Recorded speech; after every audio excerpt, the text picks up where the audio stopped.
Hey, everybody. Before we get to our episode today, I want to share with you about an exciting movie that is coming out this Friday. It's called Blue Bayou. It's from award winning writer and director Justin Chon, who also stars in the movie. Blue Bayou. It is the moving and timely story of a uniquely American family fighting for their future. It stars a character named Antonio LeBlanc, a Korean American adoptee raised in a small town in the Louisiana Bayou. He's married to love of his life, Kathy, and stepdad to their beloved daughter, Jessie. Struggling to make a better life for his family, he must confront the ghosts of his past when he discovers that he could be deported from the only country he has ever called home. It's inspired by true events, and Blue Bayou shines an important light on the impact our immigration policies have on American families today. Blue Bayou stars Justin Chon, Alicia Vikander, and is in theaters starting this Friday. For tickets and more information, visit bluebayoufilm.com. And I hope you take a chance to listen to both the interview with Justin Chon, airing on Dear Asian Americans and Korean American Parenting this week, and the Roundtable discussion with Janchi Show hosts and other Korean American adoptees on the Janchi Show. Thanks so much, and here now is our episode. Hello, everyone. Welcome back to another episode of the Janchi Show. This is the intro before the intro, but after the ad for what we're doing today, which is a Blue Bayou discussion. I just wanted to say, before we get started with the movie discussion, when you're going out there and you're getting your tickets, when you're masking, when you're renting at the theater, however you're going to go watch the movie, we highly encourage you to do so. But this movie does contain a lot of sensitive topics, and it's really triggering, especially for adoptees. It deals with obviously all of the adoption trauma, but especially deals with some suicide. And so I just wanted to put this up front for you, listener, as a content warning, as a trigger warning. Certainly don't want to, we don't want you to go out there and endanger yourselves. We think this movie is super worth watching. It's really stirring for discussion, but we don't want you to be blindsided by a really hard thing. So just wanted to put that out there before we get started. Without further ado, here is that clip. And by clip, I mean the whole episode. Okay, here we go. Welcome to the Janchi Show. Now you're just trying to make us laugh. No, now I'm trying to get serious. It's my serious face. See this? Serious. That does look serious. No laugh. Serious. Okay. I hate being on camera sometimes. You're listening to the Janchi Show, hosted by three Korean American adoptees diving headfirst into what it means to be adopted, Korean American, and more. And now, here's your hosts, Nathan, Patrick, and KJ. Hello, everyone. Welcome to the Janchi Show. It is your boys, KJ, Nathan, and Patrick, doing something a little bit different, something never before seen or heard on the Janchi Show. We were so excited about this. We're having a roundtable discussion, as I'm sure you can tell by the title that you read to click on the episode, with special guests Katie Gagel and Liz Kleinrock. Hello, everyone. Welcome. How are you doing? Great. Doing well, yeah. Great. I love timid responses. No, Like, welcome back is what we do I talk also now? should Oh, say, yeah, too. really welcome back. That's true, because they've both been guests on the show. But for new listeners, briefly, Patrick, will you explain what Janchi means? Yeah, so for us, Janchi means to feast or to celebrate. We speak about it in terms of togetherness, like family, to talk about what we've done over the past week, but really it's to share, to celebrate our shared heritage and culture, as well as our identities and our unique lived experiences as Korean adoptees. Yeah. And let's start with Liz. Liz, if there is anything that you want to say by way of introduction, please do so here. Sure. Thank you so much for having me. Hi, all. My name is Liz Kleinrock. My pronouns are she and her. Like everybody else here, I am a Korean transracial adoptee. I was raised in Washington, D.C. to an Ashkenazi Jewish family, and that is also how I identify. I am an educator. I have been a teacher for going on 12 or 13 years. I can't really keep track. Taught first through sixth grades. I focus on anti-bias and anti-racist education. I wrote a book about it. It came out this past May. I'm trying to do better at celebrating that and not getting super awkward. I'm just really excited and grateful to be here with all of you. That is awesome. Welcome back to the show. Listeners, if you haven't already, you can listen to episode 36 of the Janchi Show to hear more of our interview with her. Katie, would you like to introduce yourself however you would like to introduce yourself? Please do that now.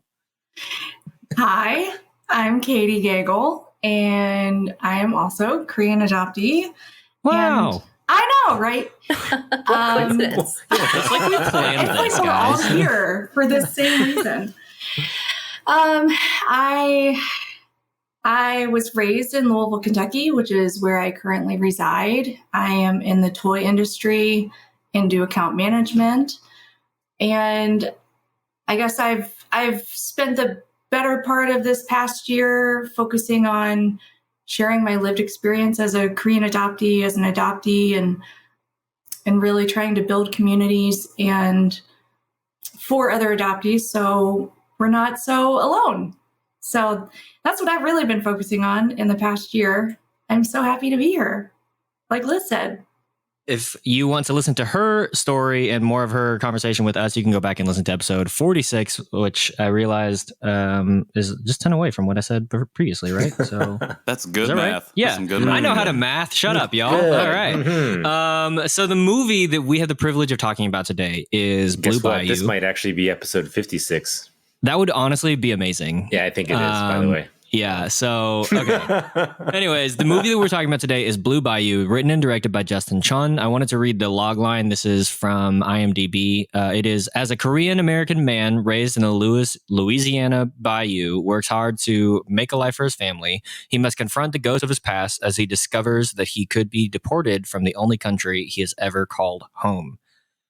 So, very light and breezy film, as you can tell from the log line. I didn't really know that much about it and was really excited to watch the trailer, just kind of get a sense of that. I think the logline does a good job of just kind of explaining the overarching story. But let's just jump in. Whoever wants to can go. What was your kind of initial reaction to hearing that there was a movie that focused on Korean American adoptee stories? So I will jump in. This is Patrick here. I'm sure everyone knows, but Wow, so how dare you? I think that. So my initial For the reaction. newbies, he's the dictator of the podcast. So I just need to get that out there. Let everyone know what his branding is. Yes, Okay. it is me, the dictator of the podcast. All hail Patrick Armstrong. So I know when I first heard about the movie, I was really intrigued because when the trailer dropped, I think was the first time I heard of it, and that caught like wildfire. I saw everybody sharing it, and then you watched it, and I think everybody's reaction was the same. I was in tears or some form of crying after having watched just the trailer, and so I was, like I said, I was really intrigued. After doing a little bit more research on the film, I really wanted to watch it because I wanted to see how the portrayal of an adoptee's experience, but specifically a Korean adoptee's experience, was going to be shown on the big screen. Because I can't really think of very many movies that have this type of storyline in it. Probably none. But yeah, I think it was measured excitement, I would say. That's how I'll describe how I felt about initially hearing about the film. I definitely second that. I also know that I tend to struggle with anything that I find tends to be triggering about adoption, about family separation. I also had an extremely emotional reaction just to watching the 2-minute trailer and knew right off the bat that I was going to have to watch this movie alone, even though my partner was like, "Oh, I really want to see this too." And I was like, "No, I think I need to just do this one by myself." And I'm really glad I did, because I was definitely snotting all over myself at many parts of the film. But I avoided seeing Finding Dory because I also found the trailer of her not being able to find her parents and not remembering what they look like to be really, really emotional. And that's a Pixar movie, so I did not know how I was going to do with this. I think because I've never seen a story that centers a Korean adoptee before, I think automatically I'm rooting for that story. I hope it resonates with people. I hope that folks who may not have any connection to adoption, to adoptees, would find something that they loved and connected to with it. I will also admit that in education, I try to be really mindful of making sure that stories and perspectives that I'm sharing with my students are represented or being told by people who also share those identities and experiences. And as Justin Chan did not share the adoptee identity, that made me, I think, naturally a little bit skeptical. But we can certainly get into that later on too. I think my initial thoughts when I first heard about it was, wow, it's so nice to be, it's so nice to be represented in some way. I think that was my initial without knowing anything about it.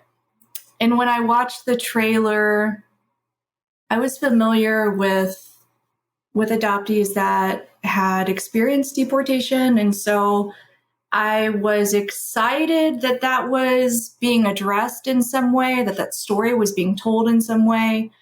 But I also had reservations because I didn't, you only get a 2-minute kind of snip of what it's going to entail. So I also kind of had, I think reservations for me was probably a little too strong, but it was definitely something that was exciting. And I felt a little bit nervous about.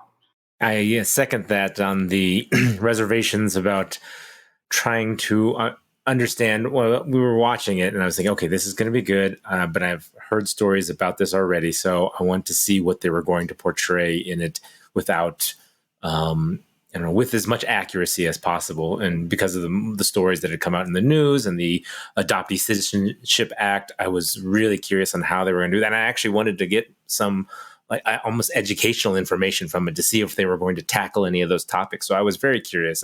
As much as I was in a way triggered to think, oh, this is gonna make me cry, I'm gonna definitely have to get some tissues and get ready for this. I was like, okay, this is one of those things that I think is important, and it's something that I'm like, okay, I'm just gonna jump in, like when you jump into cold water with both feet, you just go for it. And that's how I did it. And and I brought the tissues. So. But then again, I also cry at a lot of Disney movies too, so I get you on that list too. So you have a heart, is what you're saying? I am, yes. Lots of onion cutting over here at my house. That's what I'm saying. Alternatively, I am a robot, so when I saw the trailer, I was like, no feeling. I could tell this movie was not necessarily my speed, not my particular genre of film. It was reminiscent for me of like Marriage Story or the movie that just came out recently with Steve Yeun, whose name I'm blanking on, Minari. I was like, oh, this is really quality. I loved that it was shot on film and some of the aesthetics of it, but I was just like, man, this is not what I like. I would rather go watch Finding Dory or go watch, I don't know, some other like action movie, because I haven't really grown up outside of middle school. But I think like the rest of you, was hesitantly, trepidatiously optimistic and excited around having our stories represented. And especially I think for me, because I'm only marginally aware of the Adoptee Citizenship Act, was curious about like what this would mean. So yeah, I guess from here, I mean, I have some questions, but feel free to ask questions yourselves. But jumping in, Liz, will you just kind of broadly, what did you think of the movie overall? I thought it was really powerful. I thought it was really beautifully acted. Truly, it's a gorgeous, gorgeous film. And I think, so often within any marginalized community, folks who are not a part of it will often think of that community as being like one monolithic entity. Clearly, like even just amongst all of us here on this episode, like our experiences are so diverse and so varied, and to see a very different narrative, like a very different life experience within like the foster system, within adopted families, within just a different geographic part of this country. I honestly have not spent a lot of time thinking about what it would be like to grow up Asian American in a place like Louisiana, and I thought I was fairly like isolated from other Koreans and Asian Americans growing up, but I think that is like a whole nother level of isolation. I thought that there's like, I know no spoilers, the opening scene I think is such like a classic microaggression that not just adoptees, but so many Asians and Asian Americans have faced that question of like, where are you from? And having to go through all of these steps and layers of explaining how someone who looks like you has come to be where you are currently sitting. And overall, I thought that like the most powerful takeaway for me was, the Korean idea of Han, like this rage, this like collective rage and grief we all share, transcends our experiences. Like we are a part of the Korean American diaspora, I think that you folks often like recognize or think about, but clearly this concept is something that truly unites us despite the difference in our experience and identities. Yeah. I'm curious, not that there's like an official anti-racism test, like there is like a Bechdel test, but as somebody who exists and thinks in that space often, and I think has done a lot of great work training your brain to think that way, how did this movie hit you from, I think especially like the representation of Asian America, and especially Asian America in a place like Louisiana? Yeah, it was really interesting. I mean, I've done some research around, there's a Supreme Court case, Lum v. Rice, about Martha Lum, who was like 9 years old. Her family was Chinese American. They tried to send her to the white school. This is in the 1800s, and she was rejected because even though she was not Black, she didn't identify as white. And this took place in Mississippi. And truthfully, between that and knowing that one of the first, like earliest Asian American communities in the United States was in Louisiana, was the Filipino community, my knowledge is still like fairly limited. It's something that I'm still working to educate myself about. And it just made me, I think, a lot more curious about culturally, like the difference between growing up in like the Mid-Atlantic region as Asian American, having lived in a place like Los Angeles for like 10 years, where there is an enormous amount of like Korean Americans, Asian Americans. I don't know. I think, whenever you learn something new or you're exposed to a different life story or perspective, it just also opens up all of those like awareness gaps. And I feel inspired to try to fill them. Yeah, definitely. Katie, let's jump to you. Thoughts on the movie overall? I thought it was powerful as well. I think that there were so many specific moments in the movie where it really resonated with me as an adoptee, things that have hit me really hard.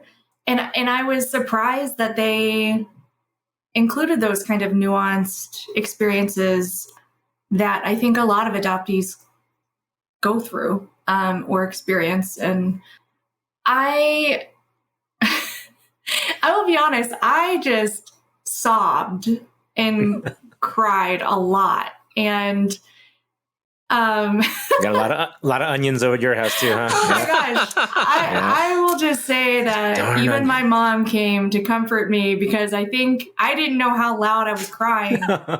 And she came in and said, "Are you okay?" And I said, "I don't know." But I think it's because there were so many moments in the movie that I was surprised at, and I was surprised. I feel like I don't get triggered very often, or maybe my body doesn't respond to these triggers. But I was surprised at how hard so many different moments in the movie hit me, and that brought out so many different reactions, so many different feelings that I think I wasn't prepared for. You just, when you see the trailer, you just think, okay, it's going to be this particular story narrative. But I was pleasantly surprised at how widening the story was and the narrative was of him as an adoptee in Louisiana, and coming from an adoptee that grew up in Kentucky and went to college in a very rural end of Kentucky. It made a lot of sense to me because of that. And I thought it was beautifully shot. I think it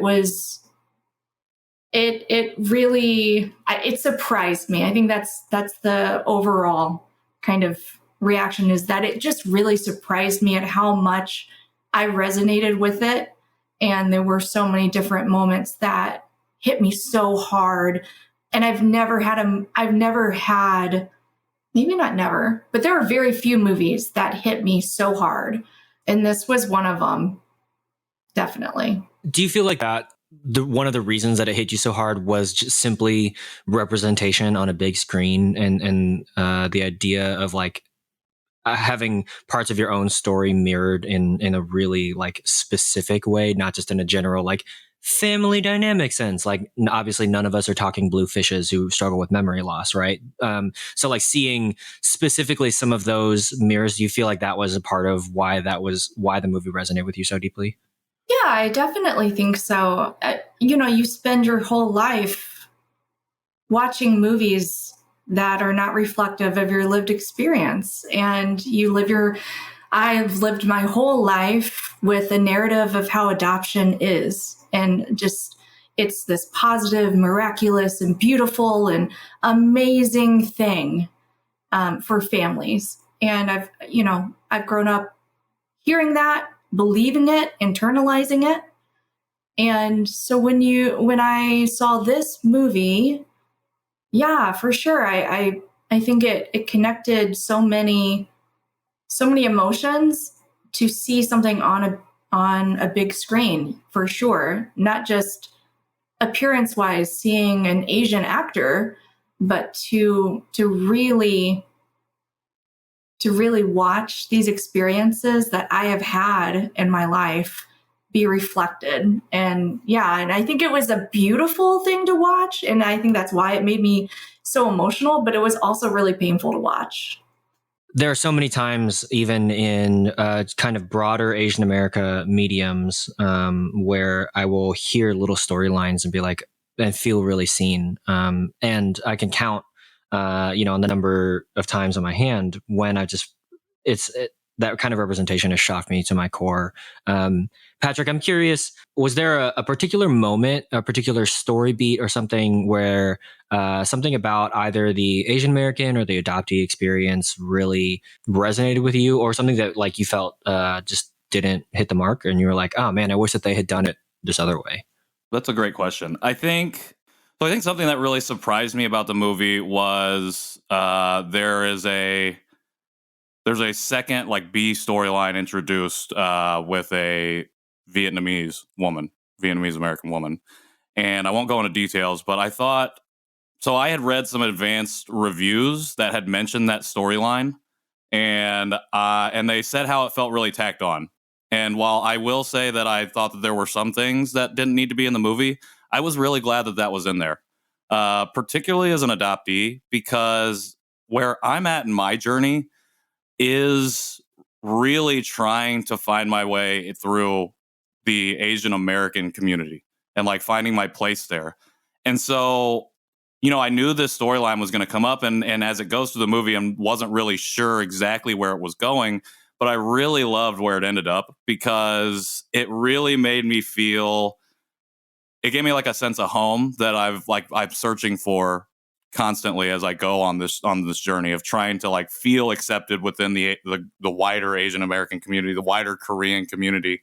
And I was found myself really pleasantly surprised by that storyline and that inclusion, because it's like a really specific moment in the movie, but it's also a very specific moment in my life. And just the fact that they kind of lined up like that while I'm going through this, it felt like a little bit more than just fate or anything like that, and especially with ideas going in of what the movie might be and having reservations, and to be surprised in ways that I wasn't expecting to be surprised, especially when it comes to fitting in to your community, because that could very easily have been left out.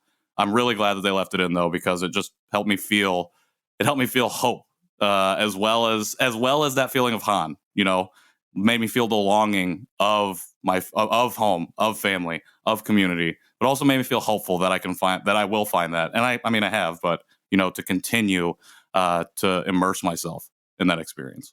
That's so funny. I didn't read like the press briefings or anything before, and I didn't know that storyline had been criticized at all. I actually really enjoyed that part of the film. Mm-hmm. Yeah, I thought it was really interesting when I read that, because the way that some of these reviewers were just talking about it really made it seem like it was just tacked on, very much like it didn't need to be in the movie at all.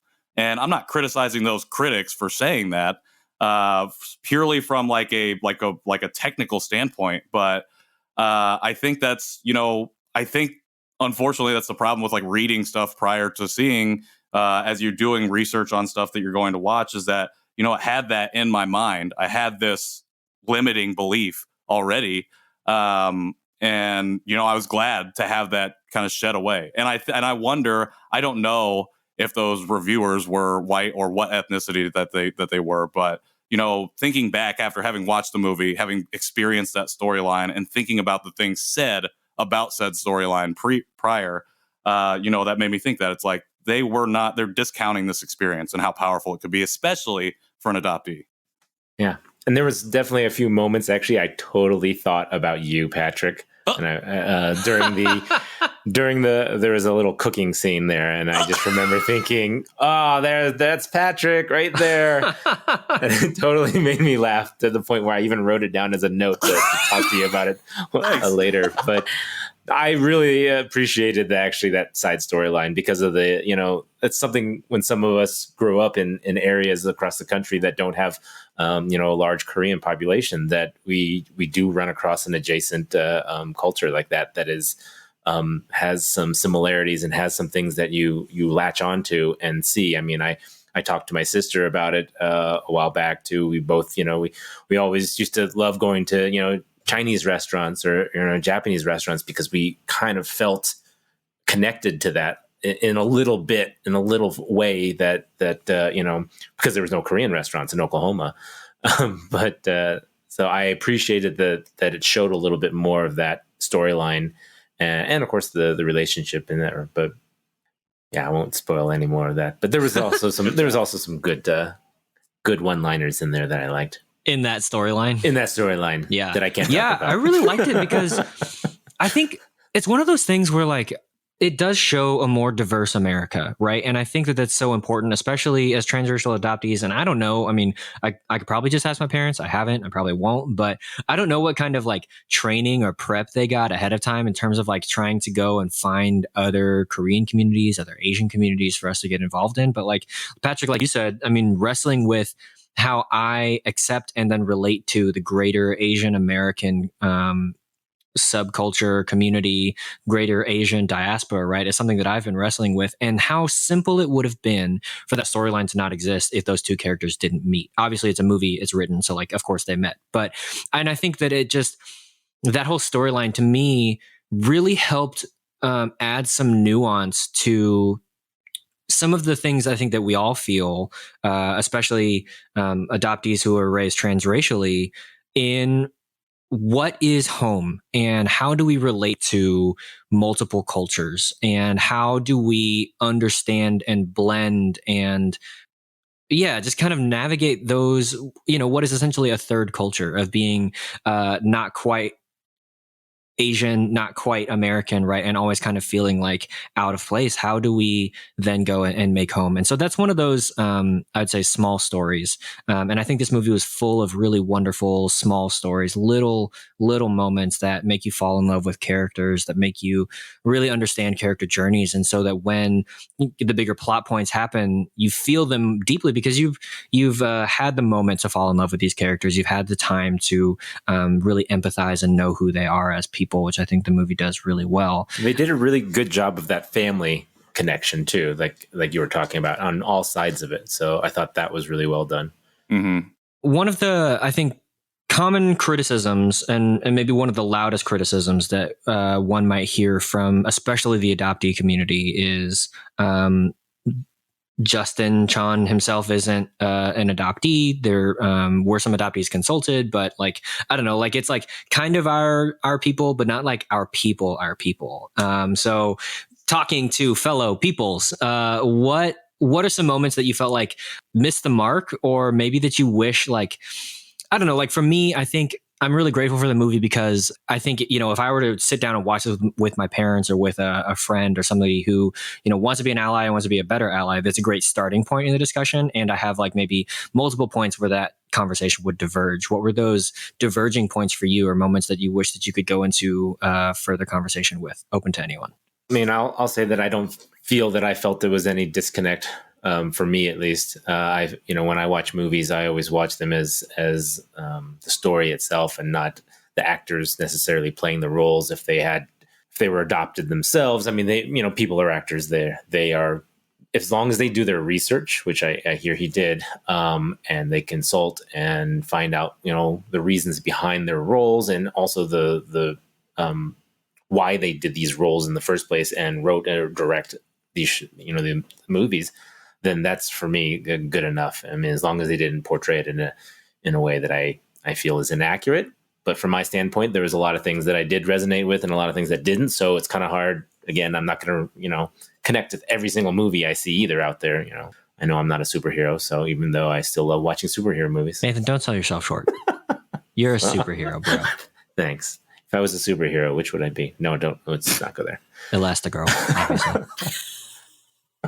I found like two things that I struggled with a little bit. And I kind of like messaged with Patrick a little bit about this piece, and like kind of being unsure if this movie is meant to mirror or represent the experiences of Adam Krapser, who is an adoptee whose life story, very, like, you definitely see, if you're familiar with his story, you definitely see parts of that in the plot of this film. Not really knowing if that was the intent. There is a theme of crime and like felonies in this film. And I personally thought that the protagonist's struggle and the challenges he faced were like enough of a problem to like carry the film without adding in, all of this other subplot. And I just imagine, like, from the perspectives of somebody who might be like fairly anti-immigrant and like fairly xenophobic watching this film, not needing to give them any more reason to not root for us. So that was something I struggled with a little. Additionally, there's a character who is an ICE agent in this film and who is portrayed like in a very, I don't know if sympathetic is the right way, but he's friendly in this film based on like the community activism I do. My partner also being an immigrant Latinx who works very closely with the undocumented Latinx community. That was also just something that I had a little bit of an issue with. Yeah, definitely felt that too. I'll jump in here. We did talk a little bit about the similarities with Adam Krapser's story, and I think that goes into the production. And Jerry's been able to talk to Justin, and we haven't had that opportunity. But I know they haven't done a whole lot of press where they go into the intricacies of what consultation was like, what their inspirations were that they were drawing from and why, and how that whole story came together, especially through the writing process. Because I know that they were working on this movie for a while. I know that he was trying to create this movie for a little bit of time. And so I think that also, that was the number one thing for me, was the whole criminal aspect of it. I felt like that was the one thing that could have been portrayed differently, because when we're talking about deportation, I think in the general public's mind, you're immediately going to crime. You're thinking criminals are the ones being deported. And for adoptees especially, but also undocumented immigrants, that's one of a myriad reasons that could happen. And I felt like that his story was already, the struggle, like Liz said, the struggle that he was already going through, the burdens already placed on him would have been enough. And I felt like it was almost pushed on to increase the drama for drama's sake, and not necessarily to provide a stronger foundation for the character to either grow from or fall from, so I thought that hindered it a little bit, because again, people watching this movie it'll be easy for them to make a correlation of criminal and deported person, or person at risk of being deported. And I thought that could have been portrayed a little bit differently, or many different ways, I guess. I agree. Yeah. Mainly because, what Liz said, what Patrick said, I've had lots of conversations with Patrick about it, and we kind of landed all in the same, I feel like, in similar answers where, the crime was unnecessary, honestly. And I think for me, what's hard is to translate on a screen, which I have not seen very often, again, but it's hard to translate this layered life of kind of going against the positive adoption narrative, but also being realistic of how how people struggle. And it's a really fine line of being able to portray that in a balanced way. And I think that, you know, for me as an adoptee, I struggled a lot in my life, but I also had a really great life. So like there, you know, it's just that tension that you live in. And I feel like in the movie, that aspect of it was really hard to watch because I didn't want to think he deserved it. Mm. Yeah. You know, at the end of the day, like I didn't want to perpetuate that idea, what Liz was saying. So that's where I landed. Well, I think another thing too is like being at risk of deportation or just having or being without citizenship, especially as an adoptee, you're already that's enough of a burden. Like that's already an adverse thing. So I felt like in the film with this with the real focus being on like his criminal past and background, I felt like it was just like amplified a little bit too much because it makes it seem like again, it just really goes back to this feeling of all people who are deported are criminals. I think that was the one message that I felt like I kept getting hammered over with a little bit. And I just wanted it to be because I jumped in because you mentioned the positive adoption narrative, and I've been talking about that a lot lately and how we have to balance this out. And balancing it out, and while representation like this in this movie is great, balancing it out with I've had a negative experience doesn't mean we amplify like the criminal aspect that is a very small part of it.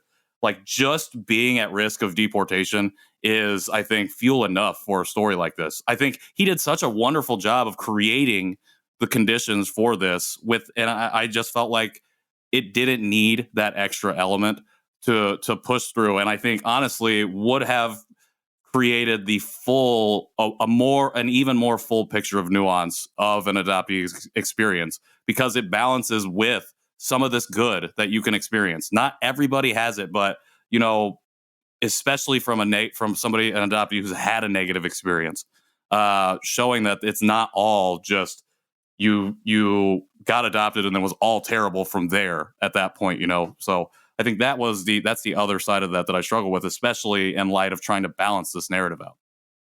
One of the things that I took away from the film, like immediately upon finishing, and less so now that I've had a minute to sit and sleep on it. But one of the things that I immediately thought was like, I feel like this story was really about the daughter, like the little girl, and not even really about Antonio LeBlanc, who's the protagonist. Did y'all feel like that? Was there were there other things where you were like, I finished that and that's not how I expected to feel, or I don't know, some other like just things that hit you and you're like, that's interesting?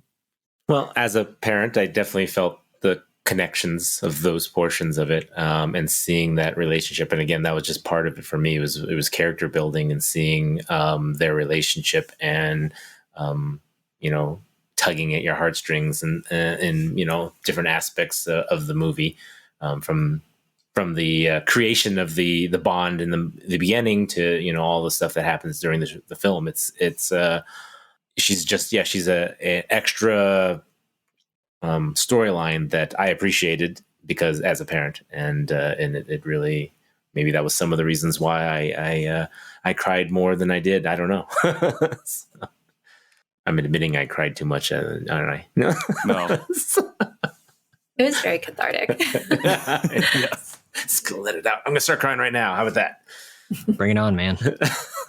I cried at the song. No, actually, I was interested in this song. The references to, I mean, this off the topic of the daughter, but the music choices that they used for the film, even the fact that Blue Bayou is a song, you know, by Roy Orbison and Linda Ronstadt was the one who sang it, but she was thanked even in the credits I saw. So I don't know what that was about, but yeah, I liked the song choice and the way they used it too.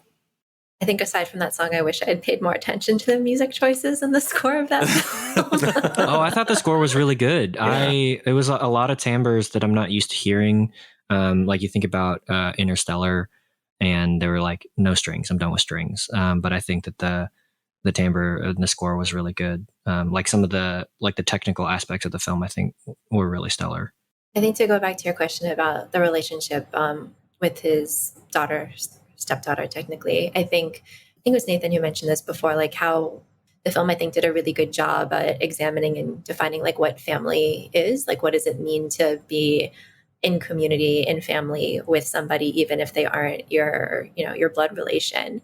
Like I don't have children of my own, and I've, thought a lot about if I have kids, like those are going to be my first biological relatives who I know, and how powerful that is. And I think for folks who might, view the concept of family just through blood or through some other like very narrow lens, hopefully like maybe if they see this movie, it could open their perspective a little bit, and also recognize that, I think when we think about family separation, we think about, asylum seekers at like the southern border of the United States.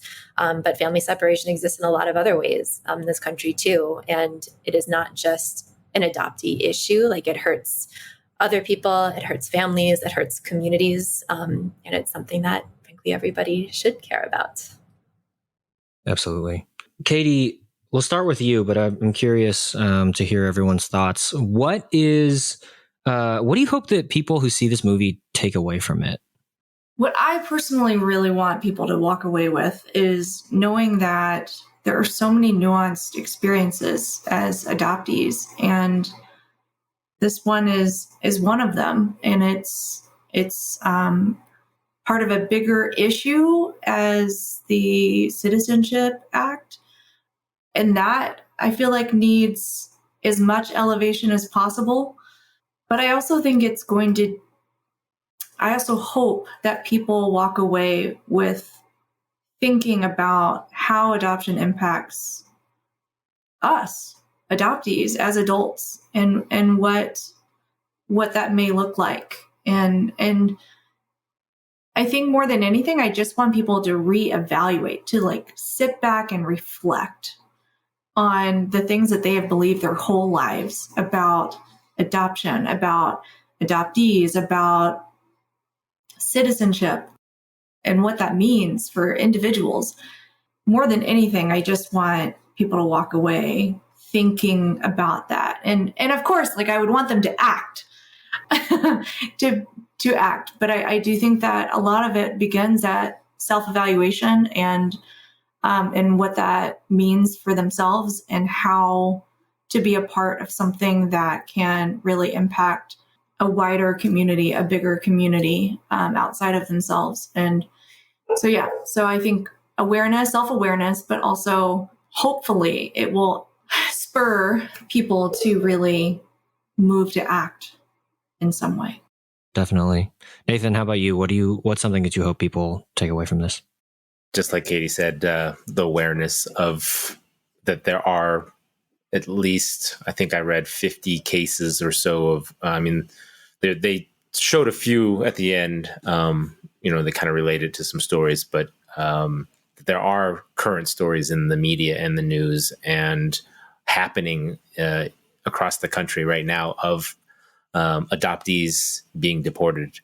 And the awareness of that and what's going on with that act and the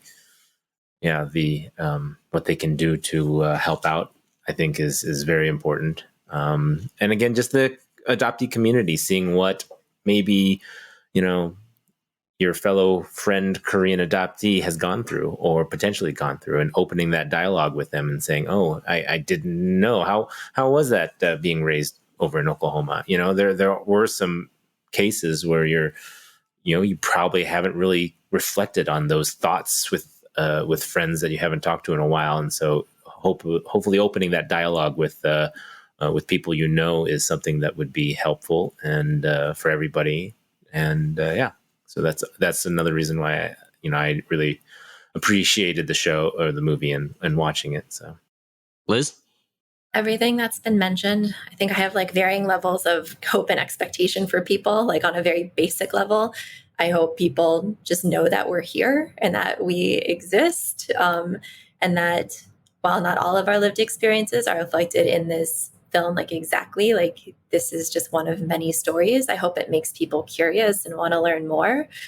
I hope people consider concepts like belonging and family and citizenship and what it means to be an American, like who gets to be an American, who gets to claim that. Like I think like Minari was such a beautiful film, but truly like I didn't feel like it was my story or like my film, even though I appreciated and loved it so much. And I hope people also just recognize like the importance and like the weight of seeing our story like represented in the mainstream for the first time. And I think on like a much more like complex level, I hope people also maybe consider researching and learning a little bit more about how US and like Western imperialism and like intervention in Korea and the Korean War and the Vietnam War and pretty much all over like the Asian continent has resulted in like the population of Asian Americans in the United States, how US military intervention was really the catalyst in creating like this huge market around international adoption. And that is something that I think not a lot of folks are educated about or willing to face, but hopefully maybe this will make them a little bit more receptive. Yeah, definitely. I think you see that even now recently, talking about what's happening in Afghanistan and the call to adopt Afghan orphans. And all the adoptees that I've seen are like, hey, guys, can we talk about this before we make decisions? Yeah. So definitely that's a thing to think about. Patrick, how about you? Yeah. Again, everything that everyone is here has said. Specifically, I would love to see people starting to or take a dive into the Adoptee Citizenship Act. Like Nathan said, adoptees from at least 50 from 28 different countries have been deported so far. There are 40,000 to 50,000 people or adoptees specifically at risk. And then also from that, understanding how the adoptee community, understanding how that is tied into immigration at large and how important it is for us to not only fight for our own citizenship within our own community, but how important it is for us to be working together to make sure everyone who is facing this situation is able to come away and with the what they are owed for however they got here, so they can have access to doctors and the bare essentials to survive in this country. And then off of that, I hope that within the wider Asian American community, they see this story and recognize the further diversity within the Asian American diaspora. I think recognizing adoptees within the wider community is really important. And I think seeing our story up on screen or a few weeks after seeing Shang-Chi go up there and really start and just is already dominating, I think that I would love to see more of that representation within the conversations, not even on the screen, but just within the conversation that's happening within the Asian American community. Yeah, absolutely. I think for me, specifically to like the CAD community, I hope that we remember that this is one story of 200,000, and it is irresponsible. And I say this personally because I certainly went into it expecting this story to have all of the answers and bear the weight of all of my expectation of literally 200,000 other lives. And it fell short of that astronomical expectation.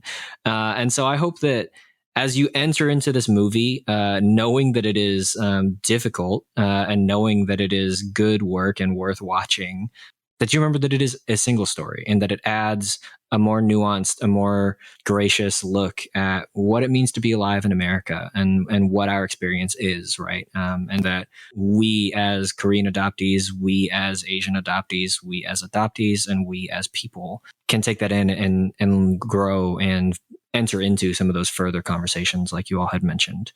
So that is it. Before we wrap up, is there just like a final consideration for y'all around this film? Well, I wanted to at least thank Focus Features and Essence Global for allowing us to participate in this forum and dialogue among ourselves, among the adoption, or at least us 5 adoptees.